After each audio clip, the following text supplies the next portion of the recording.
You're listening to Quantum Harry the Podcast, a podcast version of the book Quantum Harry, A Unified Theory of the Potterverse by B.L. Purdom.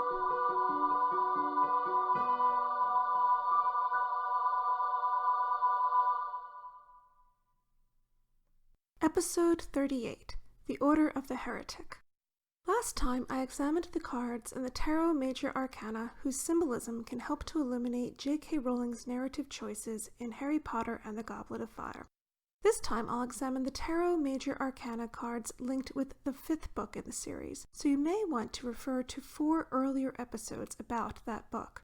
Episode 6, A Murder of Crones, about the ruling mythic archetype for Order of the Phoenix, and episodes 20, 21, and 22, in which I examine the role of games, toys, and sweets in the 5th book, but mainly J.K. Rowling making this book her retelling of the Gunpowder Plot, an event from British history now commemorated with childlike celebrations, bonfires, and firework displays, not unlike those employed by Fred and George Weasley in their war against Umbridge.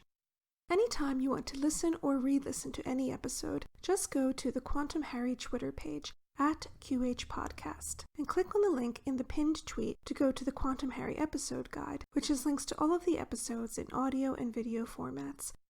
Harry Potter is a bishop in the life-sized chess match in the 1st book, the 4th obstacle to the Philosopher's Stone. He is a holy man and intercessor again in the Chamber of Secrets, when he has his spiritual coming of age, a symbolic confirmation or bar mitzvah, embodied by his statement of faith in Dumbledore bringing Fawkes the Phoenix to him, a symbolic Holy Spirit. In Harry Potter and the Order of the Phoenix, Harry is on the front lines of a political and religious war, a church-state conflict. He is still loyal to Dumbledore, the high priest or pope figure, and both he and Harry are labeled heretics and traitors, fighting in the spirit of the perpetually burning and reborn Fawkes, both Dumbledore's pet and his namesake, the most notorious traitor in British history, Guy Fawkes. In our grid of Tarot Major Arcana cards numbered 1 through 21, with 3 rows and 7 columns, the column of cards aligning with the 5th book in the Harry Potter series has the Pope, number 5, at the top of the column, the Hanged Man, number 12, in the middle row, and the Sun, number 19, at the bottom of the column. In the 2nd book, cards 4, 5, and 6 were sequential cards, and the 5th card in particular, the Pope or High Priest, was linked to Harry's spiritual coming of age and his role as an intercessor for others, a link between worlds. The figure on this card sits on a throne with 2 monks or priests kneeling facing him. These figures are even more important in this book than the 2nd, with a metaphorical Pope figure who is also a rebel leader. They are his comrades, his lieutenants in the rebellion. Harry and Dumbledore both fill the role of High Priest at different times in the 5th book. Dumbledore's death in the 6th book is foreshadowed as he segues from filling this role himself to Harry doing it, something for which Dumbledore trains him formally in the next book, though Harry has already started to play the role of Dumbledore's successor in Order of the Phoenix. The role that Dumbledore fills and passes on to Harry is notably not that of a political or military leader, like the Emperor with the symbols of the god of war on his throne, but that of a religious leader. Harry trades places with the headmaster as spiritual leader of Hogwarts when Dumbledore departs the castle upon Dolores Umbridge's discovery of Dumbledore's army, which is considered to be the evidence that the state needs to label Dumbledore an enemy of the state, a role in which the Ministry's propaganda has already cast him prior to their having any solid evidence. Umbridge also hopes to expel Harry from Hogwarts, but the group's name, Dumbledore's Army, means that the headmaster is able to take the fall for Harry. As metaphorical pope of the old religion, Dumbledore is the one to whom Harry owes his loyalty, as I talked about in episodes 20, 21, and 22. These are the book's themes, but now they're in tarot form. Harry and Dumbledore are not just popes/high priests, but also hanged men. In an earlier episode, I read this quote about the Hanged Man card from Sally Nichols' book on tarot archetypes. Any person whose individual conscience is in opposition to the collective viewpoint can appear as a traitor to the establishment. Such an individual is subjected to many trials, the least of which is that held in a court of law. Dumbledore has no intention of coming quietly, and instead goes on the lam. He knows that the last thing the Ministry will do is give him a fair hearing, and he needs to continue to operate behind the scenes as head of the Order of the Phoenix. Harry is on trial at the start of the book, and is exonerated thanks to Dumbledore. However, defending himself for performing magic in front of a Muggle and outside of school is the least of his troubles once Umbridge is his teacher. Dumbledore and Harry, each embodying card number 5, the Pope/High Priest/Hierophant, and both embodying card number 12, the Hanged Man, merges into one archetype, the Heretic.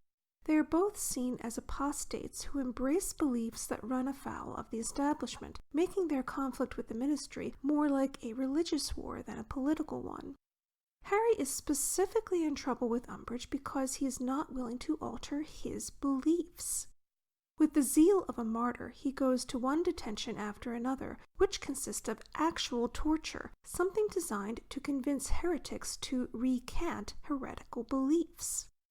Harry takes on the role of a heretical revolutionary leader when he heads Dumbledore's army, and Dumbledore accepts this mantle when he learns of the group's name. He's eager to shift blame onto himself, more willing to be a martyr than to make Harry into one. He no doubt feels that Harry being a martyr himself will happen soon enough.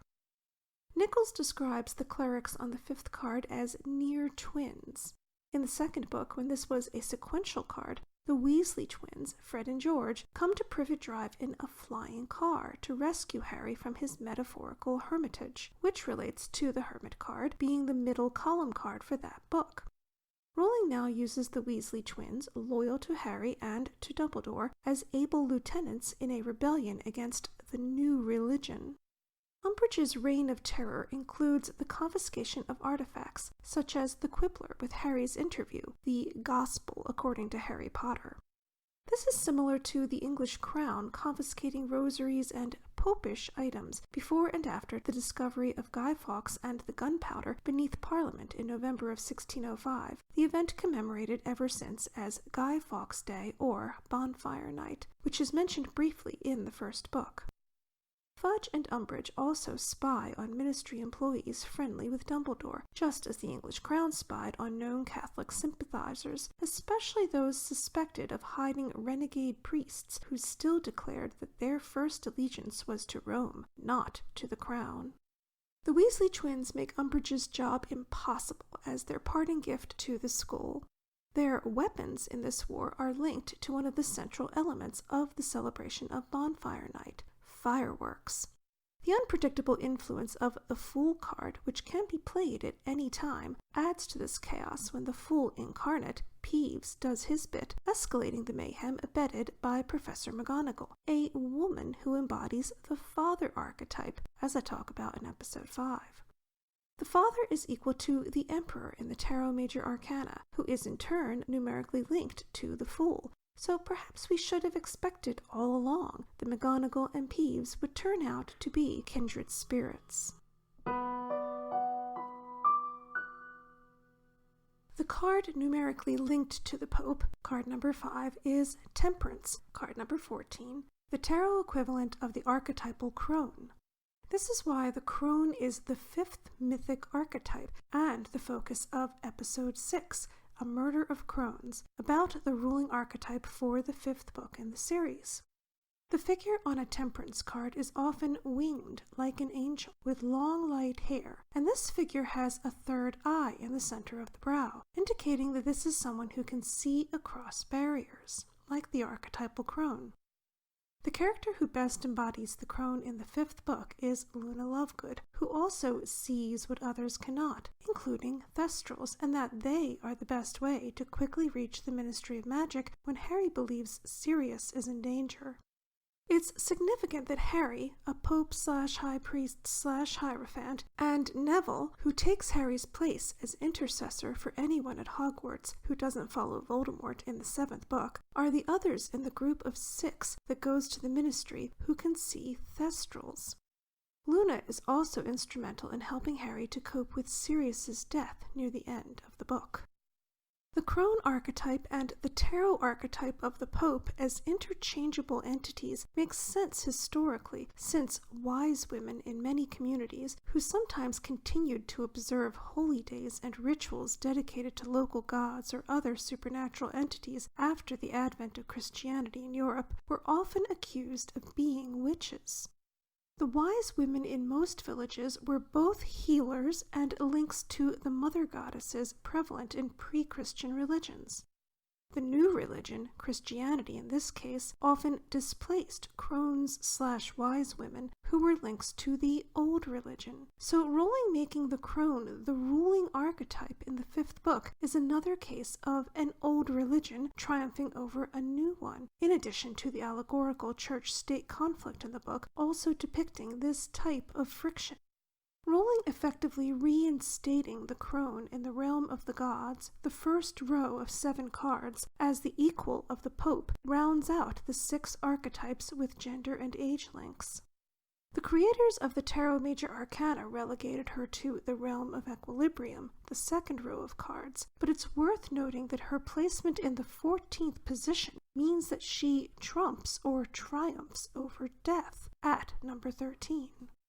Other connections between the Pope and Temperance are Harry's role as heretic/rebel and his link to Voldemort. In each case, he sees what others don't, like a crone or someone with a third eye. However, what he has seen, Voldemort's resurrection, works against him, since Umbridge forbids him to tell the truth about Voldemort's return. Voldemort also takes advantage of his link to Harry, the meaning of which seems to escape him that Harry is a Horcrux, by making Harry think he's torturing Sirius at the Ministry, a lie designed to lure Harry to the Hall of Prophecies. The cards linked numerically to the card in the center of the 5th column, the Hanged Man, card number 12, are the Empress, card number 3, because 1 + 2 = 3, and the World, card number 21, because 2 + 1 = 3. As the best embodiment of the Mother archetype and equivalent tarot archetype, the Empress, Hermione helps Harry establish Dumbledore's army. Cho Chang, another Mother/Empress, is linked to another Hanged Man, Marietta Edgecombe, who betrays Dumbledore's army. The World card, a symbol of integration and completion, is present here in opposition to Harry's Occlumency training, at which he was always destined to fail because it requires a person to divide their mind, but Harry is whole and integrated. He cannot and should not do this. His wholeness and love for Sirius enable him to drive Voldemort from his mind. His failure becomes his triumph. Harry's inherent wholeness, symbolized by the World card, protects him. The 5th column's bottom card, the Sun, number 19, has not been a column or sequential card in previous books, though it is numerically linked to the Magician and Wheel. The Sun links directly to the title of the book, since the Phoenix is a symbol of the sun in ancient myth, due to the sun metaphorically dying each night and being reborn in the morning.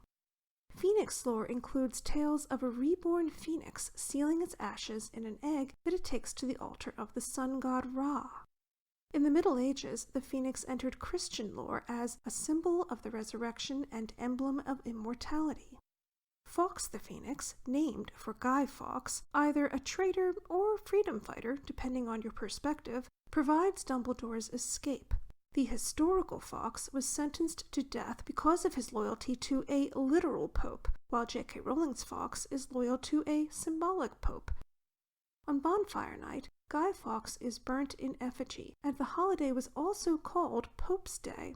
When it was called this, it was common for the Pope's effigy to also be burned, or instead of Guy Fawkes.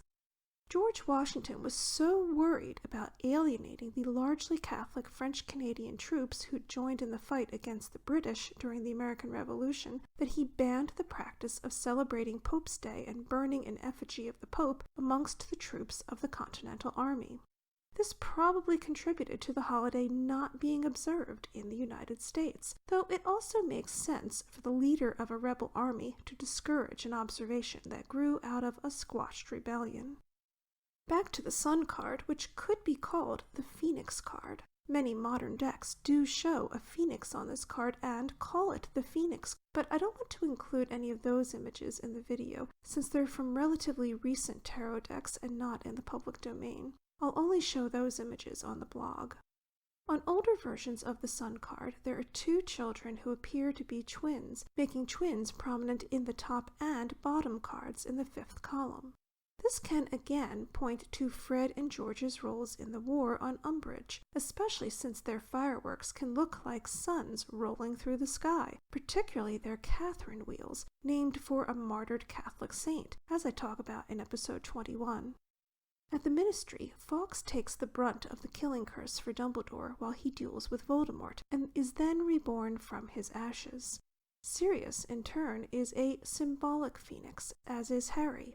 Named for the dog star, a minor sun, Sirius is killed by the life-ending archetypal crone Bellatrix Lestrange, and Harry is reborn from Sirius's ashes. His love for Sirius ejects Voldemort from his mind, ensuring that he'll never again venture into Harry's mind for fear of encountering the overwhelming love that is part of Harry's whole and integrated character.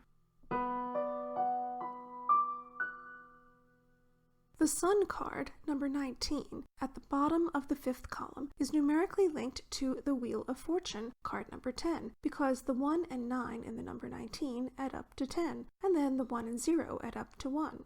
It's also linked to the Magician card, number 1, because the number of the sun and wheel both reduce to 1.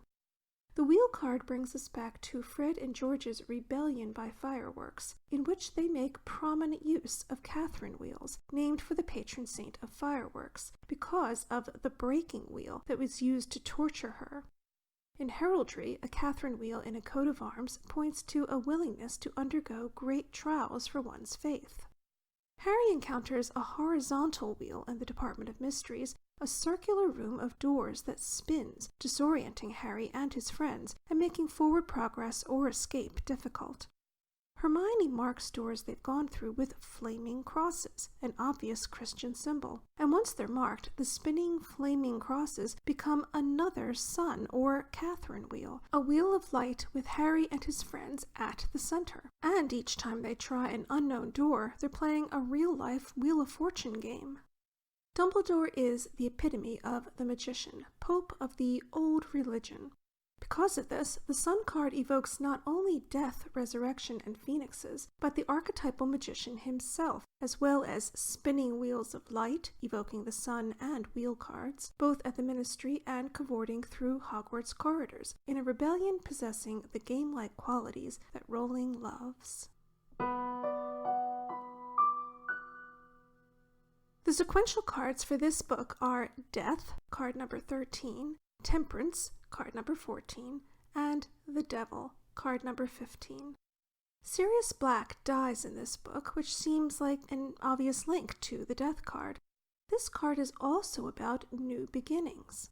Like a phoenix, Harry rises from Sirius's ashes by the end, no longer a hanged man, heretic, and traitor, which is what people once thought Sirius was. Harry's truth is acknowledged at last. Death is a constant companion for Cho Chang, who doesn't cope well with Cedric's death. This comes between her and Harry almost as much as her sympathy toward her friend Marietta, who betrays everyone in Dumbledore's army, including Cho. In contrast to Cho, Harry's eyes aren't veiled by tears due to experiencing death. Instead, they're opened to the new, to Thestrals. The winged figure on the Temperance card, number 14, which is often called the Angel Temperance, holds two goblets with a stream of liquid going from one to the other. An angel is a messenger, the meaning of angelos in Greek, which is where the word angel comes from. And a messenger is a good label for Luna Lovegood, since she's the medium for Harry's interview to appear in The Quibbler, and a psychic medium is also a kind of messenger. Rita Skeeter writes the article, but Luna's connections lead to its wide circulation. She's a messenger in another way when she helps Harry cope with Sirius's death by talking about her late mother. Though she's chronologically a young woman, Luna, an archetypal crone, is an apt representative of the angel Temperance. she understands and accepts the cycle of life and death. The third sequential card, number 15, is the Devil. This obviously refers to Voldemort, but another character also fills the role, Dolores Umbridge. Like Voldemort, Umbridge requires everyone to be in agreement with her. No diversity of opinion or deviation from what she deems acceptable is permitted. She's not a Death Eater, but is a kindred spirit to Voldemort, despite fearful denials that he's returned to power. In the 7th book, she fully supports the campaign against Muggle-born wizards. When Harry meets her again, it's in a hellish underground ministry courtroom where she's in the process of condemning Muggle-born wizards for a lack of magical ancestry. The card linked to the Devil, number 15, is the Lover's card, number 6, because 1 + 5 = 6. I talked about 2 versions of this card in earlier episodes. One shows a young man, a woman who might be his mother, and a younger woman. This could be seen as Harry choosing between Cho Chang and Ginny Weasley. Cho and Hermione are repeatedly contrasted in this book as different permutations of the mother or empress, but Cho and Ginny are also contrasted. Cho comes up with the abbreviation of DA for the secret society Harry is asking people to join, but Ginny suggests it stand for Dumbledore's Army rather than Defense Association. Ginny dates Michael Corner at the beginning of the book, but by the end, he's seeing Cho Chang. Most significantly, in the Quidditch final, Ginny catches the snitch, a metaphorical Harry, from under Cho's nose, winning the match and the Quidditch Cup, but also winning Harry. He hasn't chosen yet, just as the young man on the Lover's card is still in the midst of choosing, but this card shows what Harry's choices are. And in the next book, when this card is at the top of the column aligned with the 6th book, he does choose.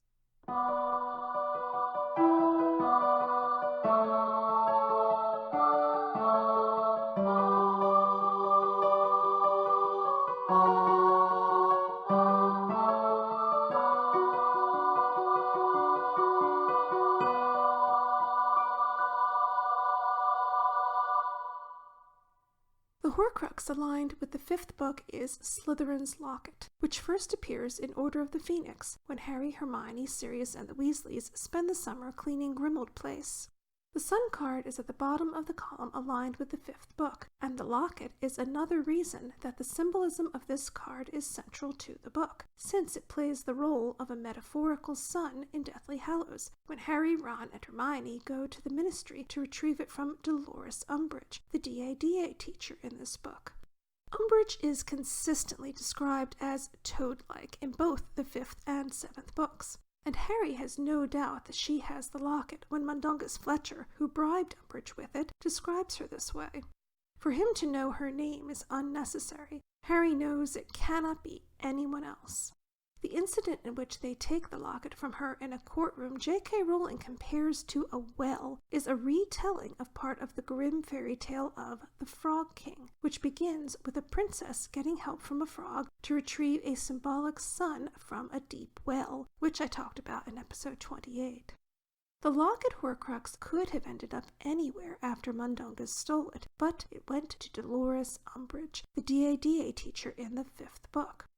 In one of Rowling's many ironies, despite Umbridge banning Harry from Quidditch for life, he catches the locket from her, which, like all of the other Horcruxes, including Harry, is a symbolic snitch, proving that no one, not even the High Inquisitor, can prevent Harry from playing Quidditch, real or metaphorical, or from being the ultimate seeker. As the last of the 3 middle books in the 7-book series, this book, like the previous 2, has 5 more alignments. Number 3, its house is Slytherin, and number 4, its element is water. Number 5, Sirius is the Marauder aligning with this book. Number 6, Ron is the Trio member aligning with the book. And number 7, Victor Crumb is the champion of whom Ron was jealous. There are many pointers to Slytherin being this book's house. Alignment number 3. The locket Horcrux was Slytherin's. Umbridge puts only Slytherins on the Inquisitorial Squad. Sirius, who dies in this book and is the marauder aligning with it, is a virtual Slytherin, just as Victor, alignment number 7, the champion for this book, was a virtual Slytherin when he sat at that table in the Great Hall. In fact, until Sirius went to Hogwarts, all blacks were in Slytherin.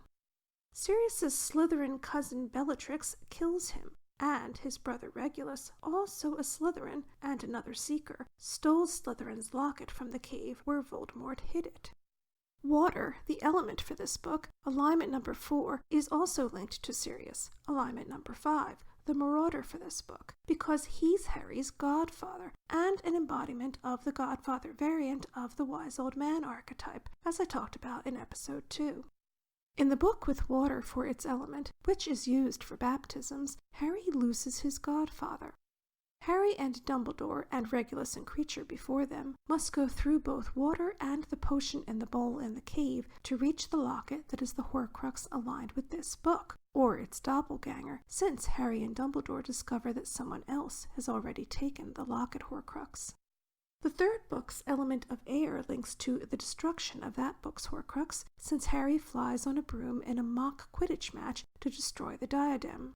The fourth book's element of earth relates to the destruction of Hufflepuff's cup, that book's Horcrux, since Harry, Ron, and Hermione go underground to the Lestrange Bank Vault to retrieve it, and Ron and Hermione also go underground to the Chamber of Secrets to retrieve a basilisk fang to destroy it. When Ron, the member of the trio aligned with this book, alignment number 6, returns to Harry and Hermione in Deathly Hallows, he must go into water, this book's element, to save Harry, who's being strangled by the locket chain.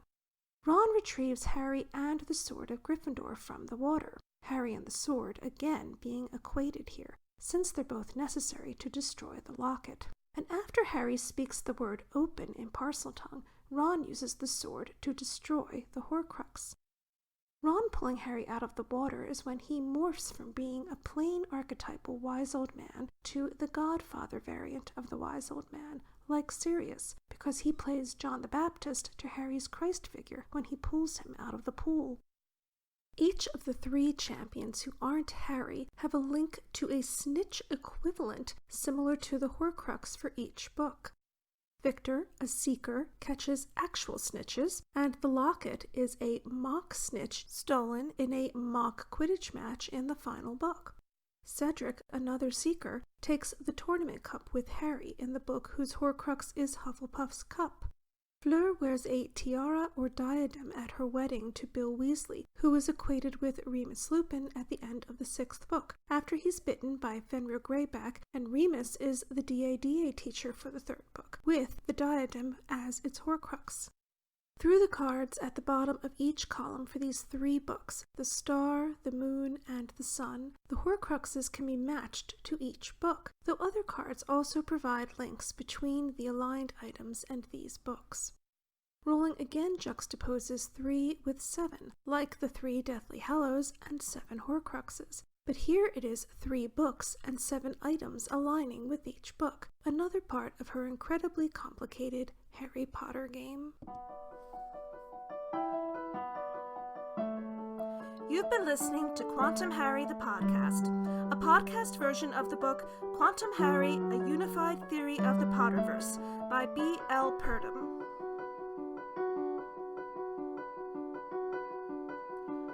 All music heard on Quantum Harry is composed and performed by B.L. Purdom.